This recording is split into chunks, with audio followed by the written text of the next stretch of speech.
Hello, dear friends. This is Joel Humphreys. I'm glad that you've tuned in for a 10-minute message from the Word of God. And I pray God will bless it to your heart as we speak to you from my study here in my home.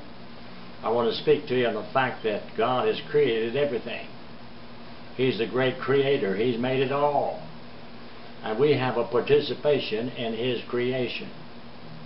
We have a participation in His creation. We read over in the book of Leviticus in the 25th chapter, verses 1 through 5, it says, "And the Lord spoke to Moses on Mount Sinai and said, Speak to the children of Israel, and tell them that I give them a land, and this land is for their good. 6 years they shall labor, and on the 7th year it shall be a sabbatical year of release, and they shall not labor on the 7th day. And what grows there on the 7th day shall others gather, and there shall be food for those in need."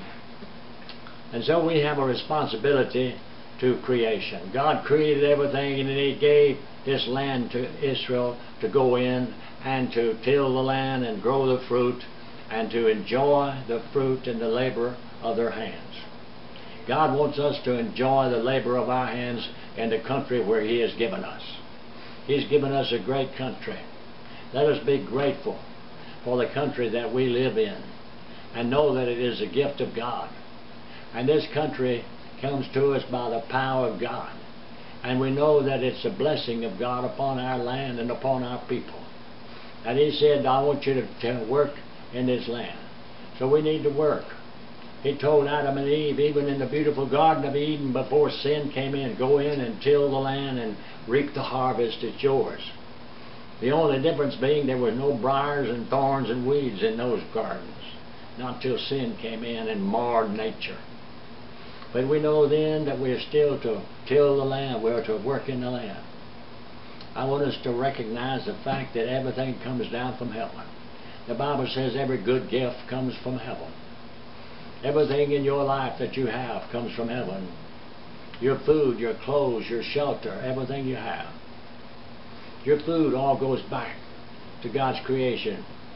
When you open that cabinet, you cook potatoes. Where does the potato come from? From the fields where God gave it. Where does the wheat come from that makes the bread? It comes from the fields where God made it. And where does the automobile come from? It comes from the iron and the brass and the metal out of the hills that God has given. Where does houses come from? They're built out of wood that's come out of the timber that He's built in the woods and the brick that is made from that which He has given. Everything we have goes back to God. And so we need to realize that what we have of God. And that's important for us to know. And over in the book of 1 Corinthians in the 4th chapter in verse 7 it says, what is it that makes you differ from another person? And what do you have that you have not received? And if you have received it, why do you glory as if you had not received it? In other words, he's saying here, everything you have, the money in your bank, the car in your garage, the house where you live, the clothes that you wear, the food that you eat, the job where you're working, everything you have, you received it from God. You received it. It goes back to God. Somebody said, well, I've worked hard making money and I'm a CPA and I know how to do it and I've had to work. Well, where did you get that mind? Where did you get that sharp mind that can figure figures so easily? Where did you get that intellect that helps you to work on the computer? You got it from God. Everything you have is a gift of God. Everything you have is a gift of God. The person that digs ditches, he gets strength from his arms and his legs and his body. He gets it from God, who gives His power and help and strength to our bodies. And so we see we're born in this world dependent on God for everything. And God tells us in this word that we're to give, and then He told them to plant, and on the 7th day to release and let it become a sabbatical Sabbath, and not just go ahead and let the reap for themselves, but to give that part of the harvest of the 7th year to those that were in need. And so He always concerned for the needy. And He's given us 7 days to work, to 6 days to work, and on the 7th day He said we ought to keep it as a day of worship and rest, to honor Him and to glorify Him. I know there's a controversy about that, because of some it seems they have to work, like the policemen, the firemen, and etc., etc. But there are times when people just working just to make money. And it's something we ought to recognize, that when we are set aside that 7th day, it is to honor God. And now I want you to know that the Lord teaches us that we're to give, because the Bible teaches us over in the book of Acts, and the 20th chapter of the book, 28th chapter of the book of Acts, we read these words where Jesus said, and Paul is saying here, I have told you before, you ought to work and labor so you can support the weak. Even as Jesus has said, it is more blessed to give than to receive.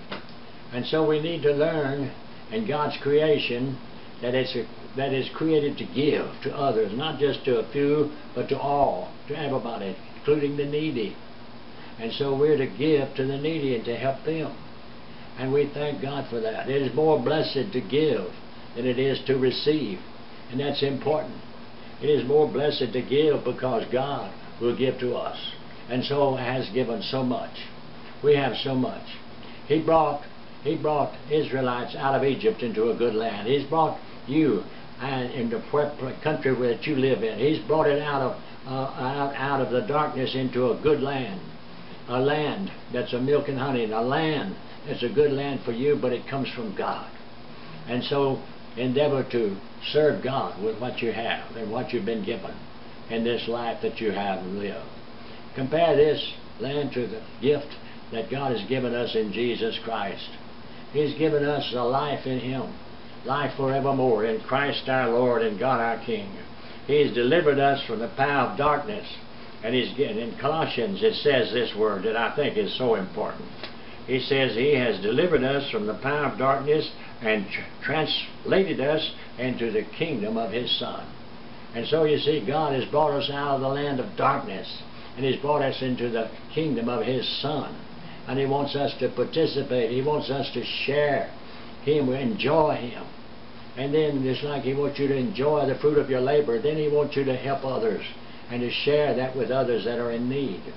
And so Jesus has saved you. You're born again, and you belong to the kingdom of God. And now He wants you. He wants you to enjoy Him. Enjoy the Lord. He loves you. Enjoy Him every day. And then, learn to share and tell others about Him. Tell others about Him. Tell others about Him. Go tell it on the mountain, over the hill, and everywhere. Go tell it on the mountain that Jesus Christ is here. Oh, He's here, dear friend.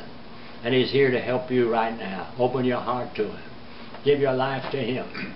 And realize that you're a very important part of God's creation. And we all need to be participation in God's creation. God bless you. Amen.